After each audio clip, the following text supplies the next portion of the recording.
backstroke start was the only good part of my backstroke. It only went downhill from there. Yeah. These guys here will make good use of the legs, especially Iaroslav Semenenko, the European champion.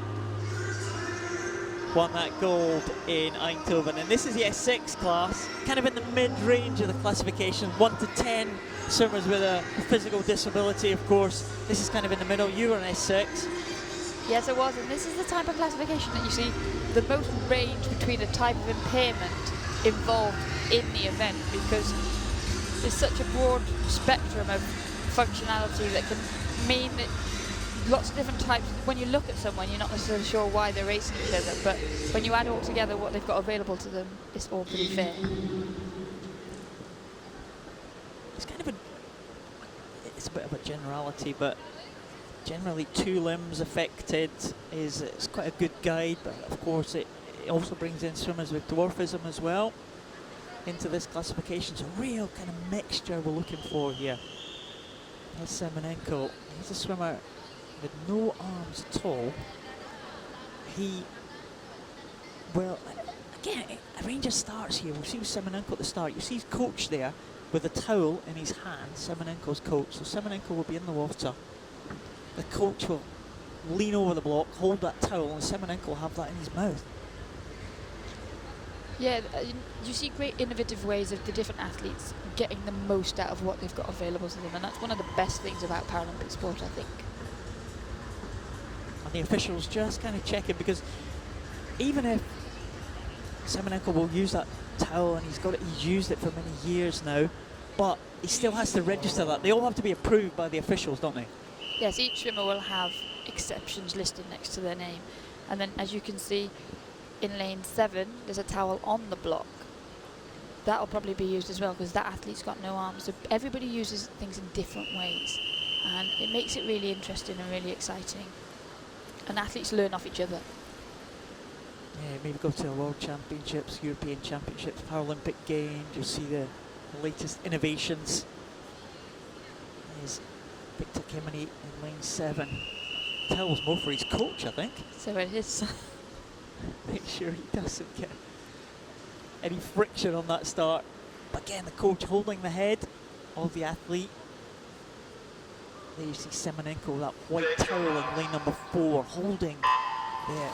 Semenenko will try and use his underwater ability here, because fly kick on his back. He can go 15 metres. Well inside that 50 metres. I'm surprised he came up so quickly, actually. It is a heat, so that might be one way of, just easing off, not bursting his lungs early doors, saving it for the final. But he's an athlete that will definitely benefit from this new backstroke starting system. And he's using fly kick there.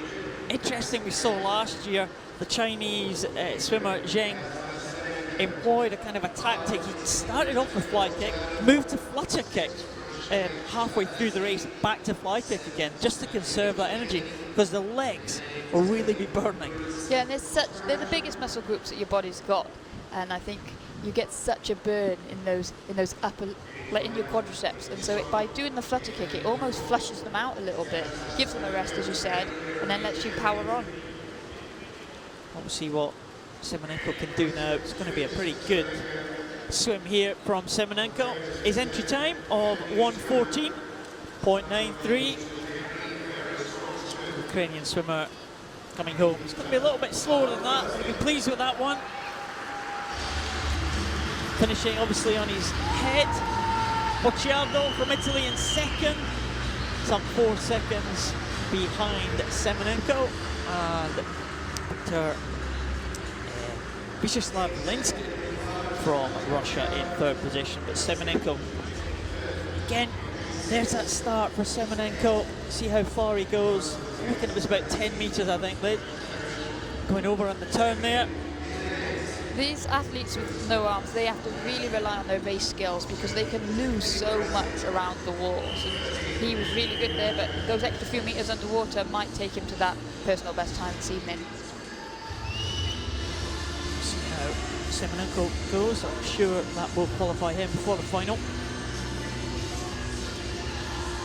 But again, we've seen this in S6 racing, that the swimmers with no arms, for example, have to touch with their head.